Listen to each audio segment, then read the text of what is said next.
Yala بن مرہ الثقفی رضی اللہ تعالی عنہ روایت کرتے ہیں، کہتے ہیں کہ ثلاثۃ اشیاء رأیتھا من رسول اللہ صلی اللہ علیہ وسلم، میں نے حضور علیہ الصلوۃ والسلام کی 3 چیزیں دیکھی ہیں، تو ان 3 چیزوں کو بیان کرتے ہوئے ایک چیز آپ کے سامنے رکھنا چاہوں گا۔ ثم سرنا، کہانی لمبی ہے، کہتے ہیں کہ پھر ہم آگے چلے، حتیٰ نزلنا منزلا، یہاں تک کہ ایک جگہ پہ پڑاؤ کیا، فنام النبی صلی اللہ علیہ وآلہ وسلم، تو حضور علیہ السلام آرام فرمانے لگے۔ فجاءت شجرۃ تشق الارض حتیٰ غشیتہ، کہا کہ ایک درخت زمین کو پھاڑتا ہوا اپنی جڑوں سمیت آ کے میرے برابر آ کے کھڑا نہیں ہو جاتا۔ جہاں میں کھڑا تھا حضور آرام کر رہے تھے اور میں پہرا دے رہا تھا، تو دور ایک درخت تھا تو وہ جڑوں سمیت زمین کو پھاڑتا ہوا چلتا چلتا میرے برابر آ کے کھڑا ہو گیا۔ ثم رجعت الی مکانہا، تھوڑی دیر وہاں رکا اور پھر جہاں سے وہ اکھڑا تھا دوبارہ جا کے وہاں پھر نصب بھی ہو گیا۔ کہتے ہیں میرے لیے بڑی حیرت کی بات تھی۔ فلما استيقظ رسول اللہ صلی اللہ علیہ وسلم ذکرت لہ، جب حضور بیدار ہوئے تو میں نے حضور سے یہ بات کی، میں نے کہا حضور یہ بڑا عجیب واقعہ ہوا ہے، وہ جو سامنے درخت ہے تھوڑی دیر قبل اپنی جگہ سے اکھڑا، جڑوں سمیت چلتا ہوا آیا، میرے برابر کھڑا ہو گیا، پھر واپس جا کے وہاں گڑ گیا ہے، بڑی عجیب بات ہوئی ہے۔ فقال، تو حضور نے کیا فرمایا؟ حضور نے تعجب نہیں کیا، اچھا کیا ہوا، میں تو سویا تھا، کیسے ہوا، کوئی حضور نے سوال نہیں کیا۔ جب میں نے حیرت سے یہ بات کی تو حضور نے ارشاد فرمایا، ہی شجرۃ استاذنت ربہا فی ان تسلم علی رسول اللہ صلی اللہ علیہ وسلم فاذن لہا، اس درخت نے رب سے اجازت مانگی تھی، مالک تیرا رسول نیڑے آیا ہے، سلام نہ کروں، فاذن لہا، رب نے کہا جا کرا، تو کہا رب نے اجازت دی تھی، یہ رب سے اجازت لے کے مجھے سلام کرنے آیا۔ حضور سوئے ہوئے تھے، درخت نے سلام کیا، حضور نے سنا، اللہ اکبر، دور و نزدیک کے سننے والے وہ کان، تو امتی کیوں حضور کو سلام نہ کرے؟ پریشان ہونے کی ضرورت نہیں ہے کہ حضور استراحت فرما رہے ہیں، حضور سوئے ہیں، حالانکہ کوئی سویا ہو تو اس کو سلام نہیں کرنا چاہیے، اس لیے کہ وہ سنے گا نہیں یا اس کی نیند میں خلل ہوگا،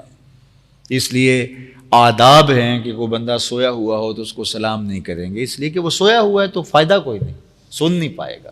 یا پھر اس کی نیند میں خلل آئے گا۔ رب نے درخت کو کہا کاریا سلام، محبوب سویا ہوا ہے، تنام عینایا ولا ینام قلبی، حضور فرمایا میری آنکھیں سوتی ہیں، دل جاگ رہا ہوتا، آنکھیں سوتی ہیں، دل جاگ رہا ہوتا ہے۔ کہا ہی شجرۃ استاذنت ربہا، یہ درخت ہے جس نے رب سے اجازت مانگی تھی، فی ان تسلم علی رسول اللہ صلی اللہ علیہ وآلہ وسلم، اس نے کہا تیرا محبوب آج بڑا ہی نیڑے آیا ہے تو مجھے اجازت ہے کہ میں سلام کر رہا ہوں، فاذن لہا، تو رب نے کہا تھا جا موج کر حضور کو سلام کر، تو خوش بخت درخت آ کے حضور کے قدموں میں سلامی پیش کرتا ہے۔ حضرت علی المرتضیٰ فرماتے ہیں میں اس پتھر کو آج بھی جانتا ہوں جو مکے میں ہے، اور جب حضور گزرتے تھے وہ حضور کو سلام کیا کرتا تھا۔ پتھر بھی سلام کرتے ہیں، درخت بھی سلام کرتے ہیں، اللہ اکبر، فرشتے بھی سلامیاں دیتے ہیں اور انسان بھی ان کو سلام کرتے ہیں، اور اللہ نے حکم دیا صلو علیہ وسلموا تسلیما، صرف درود ہی نہ پڑھو، میرے نبی کو سلام بھی کیا کرو، درود ہی نہ پڑھو، میرے نبی کو سلام بھی کیا کرو۔ حضرت ابو درداء رضی اللہ تعالیٰ عنہ، ابن ماجہ کی روایت ہے، ابو درداء کہتے ہیں حضور جب آپ موجود ہیں، تشریف فرما ہیں، تو ہم آپ کو سلام کریں یہ تو بات سمجھ میں آتی ہے، درود بھی پڑھیں، لیکن جب آپ وصال کر جائیں گے تو کیا اس وقت بھی یہ عمل جاری رکھیں؟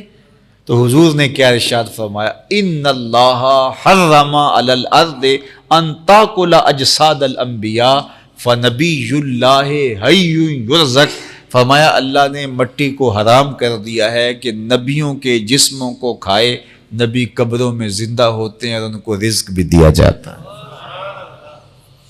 اس لیے فرمایا کہ مجھے سلام کرو۔ حضور کو سلام کریں گے۔ وہ کسی نے کہا، شعر پتہ نہیں وزن میں ہے کہ نہیں، کوئی شاعر بیٹھا ہو تو معذرت، لیکن مجھے شعر اچھا لگتا ہے، اس کا مضمون بڑا اچھا ہے کہ درود پڑھنے سے ثواب ملتا ہے، درود پڑھنے سے ثواب ملتا ہے، سلام پڑھنے سے جواب ملتا ہے،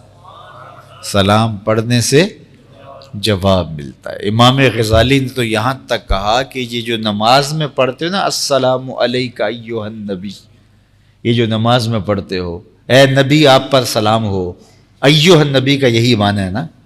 ایھا یا کے معنی میں، ایھا النبی، اے نبی تیرے اوپر سلام ہو۔ اگرچہ کچھ لوگوں نے کہا ہے کہ ایھا النبی نہیں، الن نبی پڑھنا چاہیے، آج کل صلاۃ الرسول اس طرح عنوان سے کتابیں چھپی ہیں جس میں یہ زور دیا گیا الن نبی پڑھے، اور کچھ لوگوں نے کہا نہیں ایھا النبی ہی پڑھ لو، یہ تشہد عبداللہ ابن مسعود اور یہی سکھایا گیا ہے، لیکن اس کو حکایتاً پڑھو، اس کو انشاءً نہ پڑھو، یعنی یہ خیال کرو کہ معراج میں ایک واقعہ ہوا ہے اس کو ہم دہرا رہے ہیں، تو نیت نہ کرو کہ ہم کہہ رہے ہیں، ایسا نہ کرو۔ لیکن امام غزالی نے کیا کہا، وَاحْذُرِ النَّبِيَّ فِي قَلْبِكَ وَشَخْصَهُ الْكَرِيمَ وَقُلْ السَّلَامُ عَلَيْكَ أَيُّهَا النَّبِيُّ۔ امام غزالی کہتے ہیں نمازی نبی کو دل میں حاضر کر لے،